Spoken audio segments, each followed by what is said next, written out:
Ya, yang amazing sebelum kita maju ke langkah 3, sekelas kayak Jamil yang sudah expert lah buat kita gitu ya, itu juga masih berlatih terus ya untuk terus menajamkan expertise kayak Jamil gitu ya.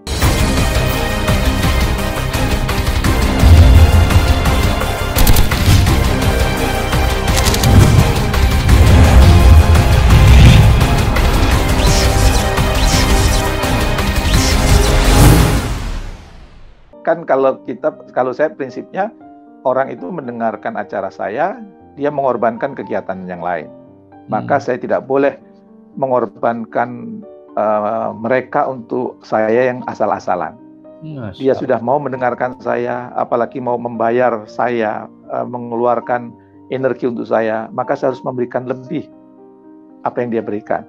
Sebab kalau enggak, saya teringat cerita itu, Dok. Ada orang datang kepada Imam Syafi'i kan, wahai Imam, kenapa hidupku berantakan? Terus ditanya, apa pekerjaanmu? Penjaga gudang. Berapa gajimu? 4 dirham. Temuin majikanmu, minta diturunkan gaji. Wih, gimana sih? Gaji 4 dirham sehari, 4 dirham itu kurang lebih 70, ya 360 lah ya. Per minggu ya. 3 dirham, 4 dirham aja udah susah, kok minta diturunin? Kamu minta nasihat dari saya, penuhi. Akhirnya orang ini nemuin bosnya, bos tolong turunkan gaji saya. Hah? Nggak salah kamu. Nggak Pak, saya udah konsultasi sama Imam Syafi'i, suruh nurunin. Diturun 3 dirham. Setelah di jalan diturunin itu, istrinya masih suka marah-marah, anaknya bandel, kehidupan rumah tangganya. Dia tanya Imam Syafi'i, wahai Imam Syafi'i, kenapa gajiku ini kok, kenapa hidupku itu masih berantakan, sudah aku minta turun gaji? Apa kata Imam Syafi'i? Turunkan. Temuin majikanmu, minta turunkan lagi. Nggak salah.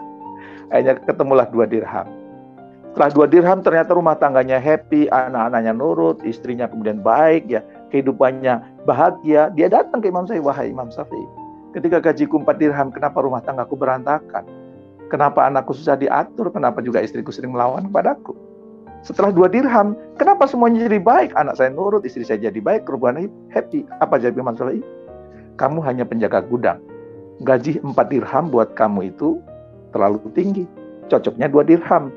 Nah, kamu dapat bayaran 4 dirham, sementara kualitas pekerjaan kamu 2 dirham, maka yang 2 dirham itu merusak keluargamu, merusak istrimu, merusak anakmu, merusak kebahagiaanmu. Nah, makanya saya nggak mau kalau misalnya ngisi seminar, ngisi training yang itu berbayar, ya misalnya. Jangan sampai mereka mengeluarkan uang, saya nanti mendapat bayaran lebih dari yang seharusnya, dari energi yang saya keluarkan. Itu nanti bisa merusak keluarga saya. Nah, itu bisa dilakukan kalau kita kerja keras, cerdas, ikhlas. Itu dong. Yang ketiga yang biasa sering saya sampaikan, perbanyak epos. Energi positif. Ya kan? Energi positif. Kita semua pernah belajar waktu SMP hukum kekerasan energi. Hukum ini menyatakan bahwa ketika Tuhan yang Maha Kuasa menciptakan alam semesta, manusia dan kehidupan, Dia juga menciptakan energi di dunia. Dan energinya tetap tidak bertambah, tidak berkurang. Yang ada hanya berubah bentuk. Apa implikasinya dalam kehidupan sehari-hari? Berarti apa yang kita usahakan ini nggak akan hilang, hanya berubah bentuk. Kemudian kami memformalisikan jumlah usaha sama dengan hasil usaha. Artinya apa? Kalau kita berusaha 10, maka hasilnya pasti 10. Kalau kita berusaha 100, maka hasilnya pasti 100. Pak, gimana Pak? Kalau kita sudah berusaha mati-matian, katakan berusaha 100, ternyata suatu saat misalnya kita cuma dapat 10 tuh. Jangan khawatir, hukum kekerasan energi ada 2, ada hasil usaha tampak, ada yang namanya tabungan energi. Kalau kita berusaha 100, ternyata kita dapat imbalan senilai 10, balasan senilai 10, berarti yang 90 menjadi tabungan energi. Yang tabungan energi ini suatu saat boleh kita ambil. Contohnya, ya kalau saya punya uang di bank syariah misalnya, suatu saat saya ngambil bisa karena saya punya tabungan. Tapi kalau saya nggak punya tabungan, datang ngambil ya diusir sama security.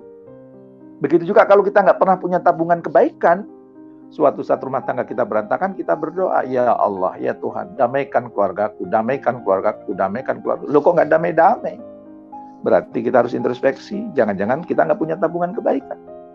Ya, karena kebaikan itu, tabungan energi itu ada 2 kan, ada yang positif, ada yang negatif. Kalau kita korupsi, negatif, ya.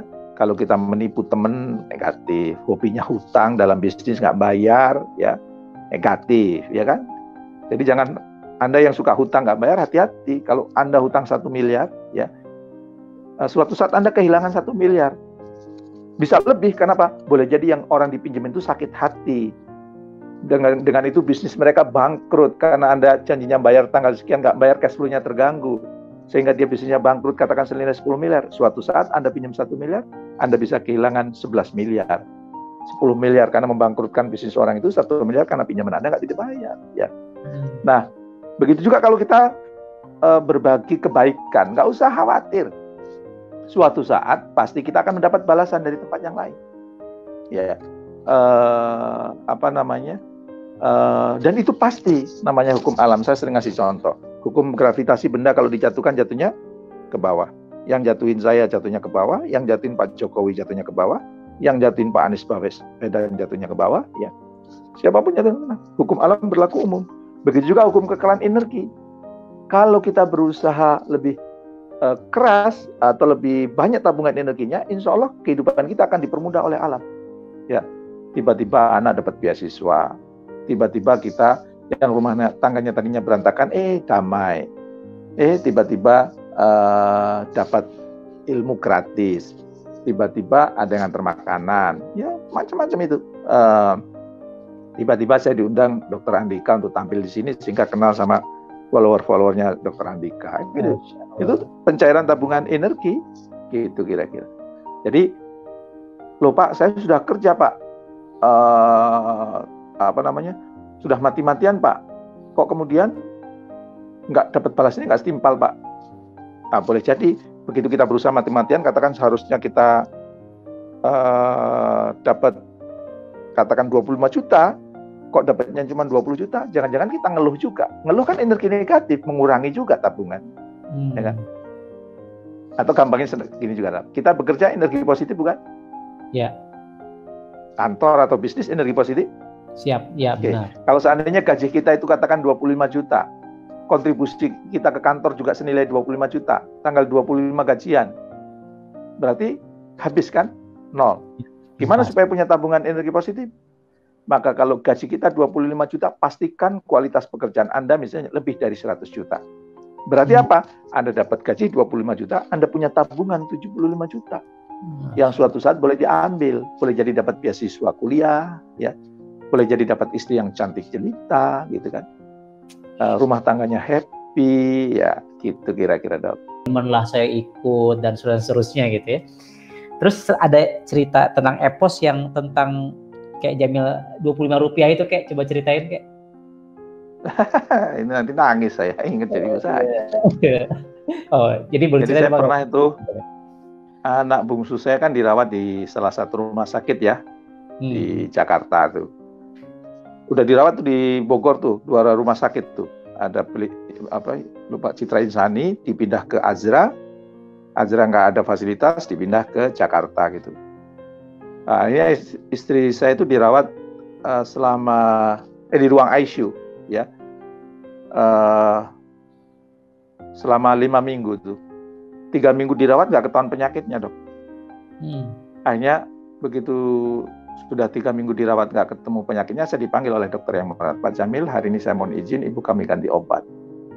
Kemudian saya tanya, Dok, kenapa diganti? Dokter minta izin saya. Selama ini saya beli obat, gonta-ganti, dokter nggak pernah minta izin saya. Karena yang ini mahal, Pak Jamil. Berapa, Dok? Sekali suntik 12 juta.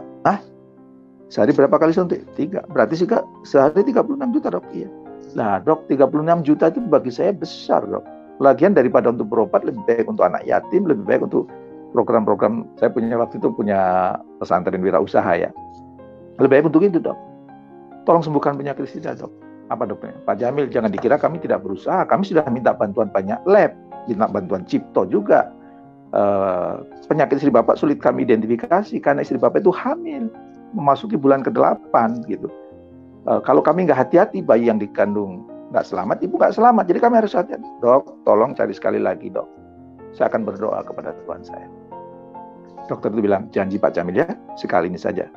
Kalau sekali ini gagal, terpaksa ibu kami ganti obat. Baik, Dok.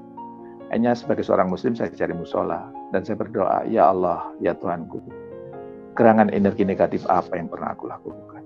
sehingga Engkau uji aku dengan penyakit istriku yang tak kunjung sembuh. Tabunganku sudah hampir habis ya Allah. Aku capek, aku lelah ya Allah. Sembuhkan penyakit istriku. Bagimu amat mudah menyembuhkan penyakit istriku semudah Engkau mengatur miliaran planet di muka bumi ini. Ya Allah, ya Tuhanku. Gerangan energi negatif apa yang pernah aku lakukan? Gerangan energi negatif apa yang pernah aku lakukan? Begitu saya sedang mengulang-ulang kata-kata itu, tiba-tiba saya teringat kejadian beberapa belas tahun sebelumnya. Apa itu? Saya pernah mencuri uang ibu saya Rp125. Waktu itu SPP saya nunggak 3 bulan. Waktu SD itu SPP-nya dulu Rp25 dok. 3 bulan berarti 75 kan. Saya pulang ke rumah, di bawah bantal ibu saya ada uang Rp125. Saya ambil tuh 75 saya gunakan lunas SPP. Karena malu setiap pagi dipanggil sama guru kelas tuh, Jamil kapan bayar, Jamil kapan bayar. Malu dong. Kayaknya saya lunasi, yang 50 saya gunakan untuk jajan beberapa hari gitu. Akhirnya saya berpikir, jangan-jangan energi negatif ini yang menyebabkan tabungan saya habis, yang menyebabkan istri saya tak kunjung sembuh. Karena begitu saya waktu berdoa, gerangan energi negatif apa kok yang muncul ini terus. Akhirnya saya berinisiatif nelpon ibu saya. Waktu itu nungguin anak-anak saya di Bogor. Assalamualaikum Mak, Waalaikumsalam ya. Saya ngobrol, gimana Mak kabar anak-anak? Mil, kamu nggak usah mikirin anak-anak kamu. Anak-anak kamu semuanya sehat. Mama yang ngurus, sekolahnya lancar. Kamu pikirin istrimu, gimana dia? Belum sembuh, Mak. Sabar ya, Mil. Baik, Mak. Setelah ngobrol ke sana kamera, saya tanya, Mak, Mama ingat nggak kejadian beberapa belas tahun yang lalu? Yang mana, Mil? Yang uang Mama hilang Rp125. Tanpa saya duga, ibu saya berteriak, Mil, sampai Mama meninggal, Mama ingat, Mil. Gara-gara uang itu Mama dihina di depan banyak orang. Gara-gara uang itu Mama dicaci maki di depan banyak orang.